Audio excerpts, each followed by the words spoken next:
The rising tensions between Russia and Ukraine have led to a full-scale invasion by land, air, and sea by Russian forces.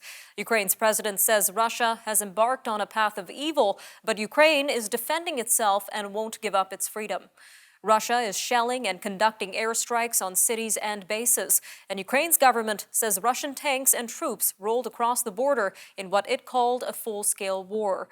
Ukrainians gathered in train stations and clogged highways as Russian forces advanced from the east, north, and south. Ukraine has reported that soldiers have been killed and wounded as the Russian military rolls over the border. Russia's defense ministry says its military has destroyed various Ukrainian military facilities, including air bases. With us now to unpack this unfolding situation is the Honourable Stockwell Day, consultant and former international trade minister. Mr. Day, welcome to Forum Daily. Good to be with you, Nima. Now, there has been quite a few indications of an imminent invasion since Monday after Mr. Putin recognized Ukraine's breakaway regions. So for our viewers, can you give us a quick recap of what happened since then leading to the attack today? Well, as viewers probably know by this time, it's a full-on invasion.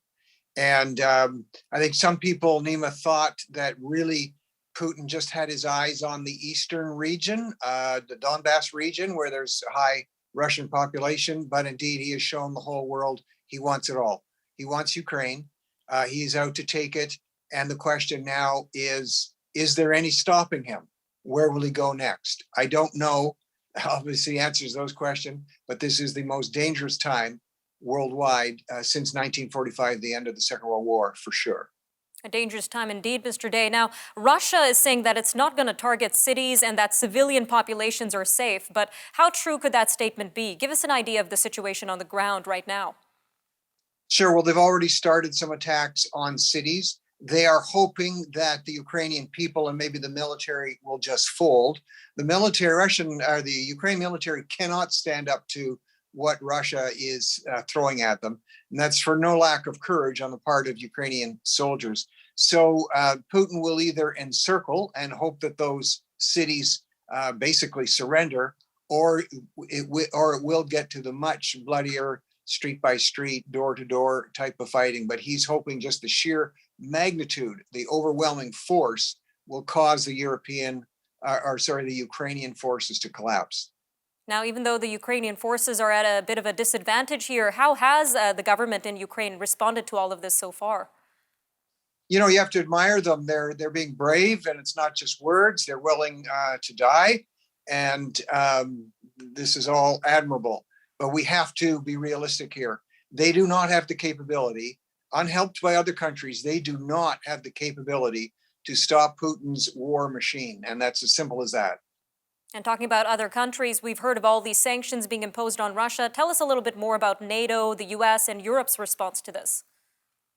You know, Nima, I've been saying for some time, and I think even a while back on your show here, the sanctions are not going to work.